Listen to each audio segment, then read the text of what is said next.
equipping Answering the Cry for the Poor, or ANCOP Bahrain. Again, we have donated also live spots for Philippine Embassy. Next, initiated a fundraising event through bingo games and caroling during the Christmas season. Lastly, we have our Alalayan Agila, a charity drive to provide resources for those in need, fund to support charity drives aimed to engage the community, increase awareness about the cause, and provide a structured way for individuals and organizations to contribute and that made a possible impact. The first year of the Bahrain Noble Lady Eagles Club has been marked by significant growth, impactful community service, and strong foundation for future endeavors. Our accomplishments reflect the hard work, dedication, and passion of our members and supporters. As we move forward, we remain committed to our missions and look forward to achieving ever-greater milestone in the years to come. Together, we have built a strong foundation, and I am confident that the Bahrain Noble Lady Eagles Club will continue to soar to greater height. Here's to more years of making a difference and empowering each other. Mabuhay ang Bahrain Noble Eagles Club! Mabuhay! Ang ate at mga kuya!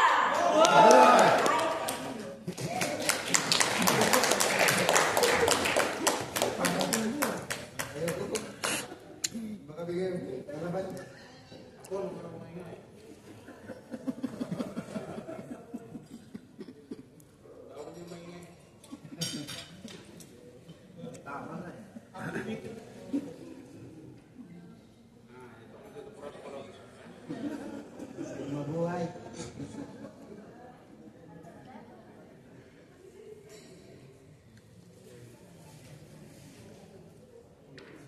And now may I call Miguel Roberto Pablos, Ad hoc Club President, under Formation, Capital Bahrain Noble Eagles Club.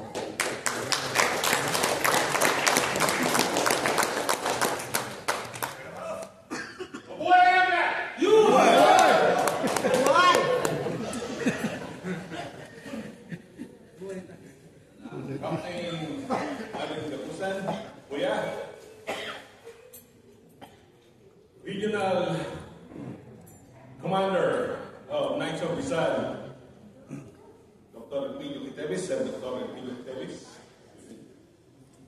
Chapter Commander, Knights of Rizal Bahrain, Commander Ed Hernandez. Governor, Bahrain Noble Region, Kuya Emil Samporna. Rossi Director, Kuya Ruben Magidao. Club Presidents, Kuya Yoma Baruela, Ray Templo, Eman Ganayo, mga kuya, mga ate, mga bunso. Magandang hapon po. Good afternoon. We are the smallest of all the forming club under the Bahrain Noble Eagles Club. We, I will not say I, but we are the Capital Bahrain Noble Eagles Club. And this is our report.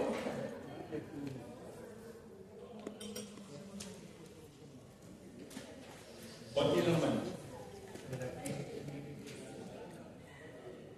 We started the year as we promised. We have run our carol ceremony program in two parts. First, with the help and assistance and cooperation, shall we call it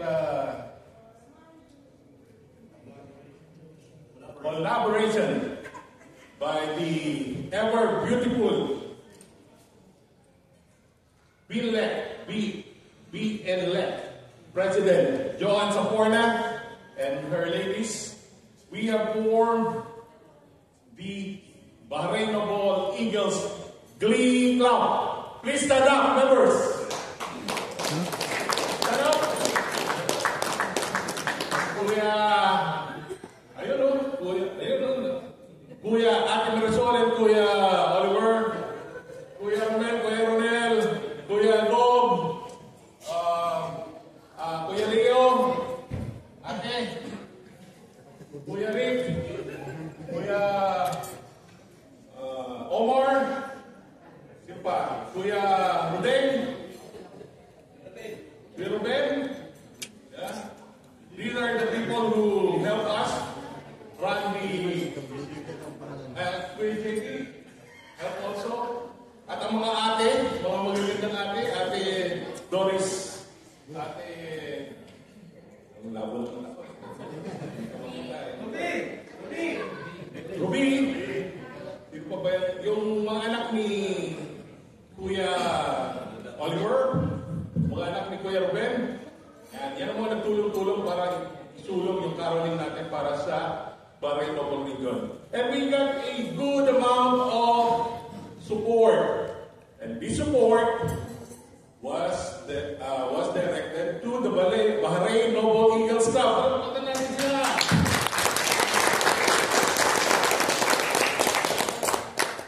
What was intended for the Capital Bahrain Noble Eagles Club, we did not we unselfishly shared it to the rightful people. Pagkakita natin. And then the other part, it was the forming applicants or the forming Capital Bahrain Noble Eagles, composed of the applicants. And we have conducted serenading. We serenaded our other kuyas from the Zapatillas who helped us and supported us also. So what happened during the December is that Capital Bahrain Noble Eagles Club embodied the Eagle One. Palakpakan natin. Sino natin? Pakita natin. Christmas time. One Eagle. Panoorin po natin yung slide.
The first beneficiary program for the caroling done by the Capital Bahrain Noble Eagles was the first beneficiary was financial literacy program. So what is this financial literacy program? This is a program which we have thought about months before before the realization of the Marinobel region.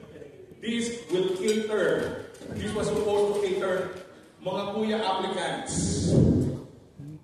Mga kuya applicants, ate applicants ng Capital Bahrain Noble Eagles. But then, there was some, I don't know, I have to call it. There was some diversion or some, tawag dito, mingle. So, it turned out that we could not push through the project. So, for the project, for the benefit of the kuyas, so we opened it to the other people, meaning the OFWs kababayan who is very interested in learning from this literacy program. It is something that is meant to teach us how to be integrated back in our society kapag bumalik na tayo sa bayan natin. Pwede rin habang nandito tayo, we integrate ourselves para para hindi tayo mabigla. So yun yung intention. And the resource speaker was free. The venue is paid, definitely. And the venue cost is a lot. Okay? The next beneficiary of this, yung ating financial literacy. Number 2. So ito ang resibo natin.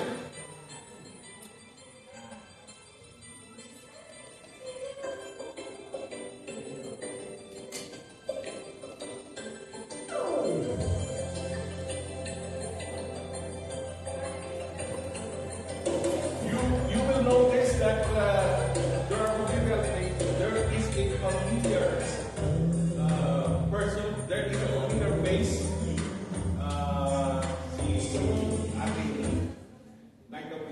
Director. So that is our short clip for the financial literacy.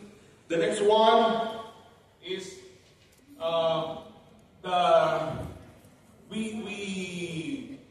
we shared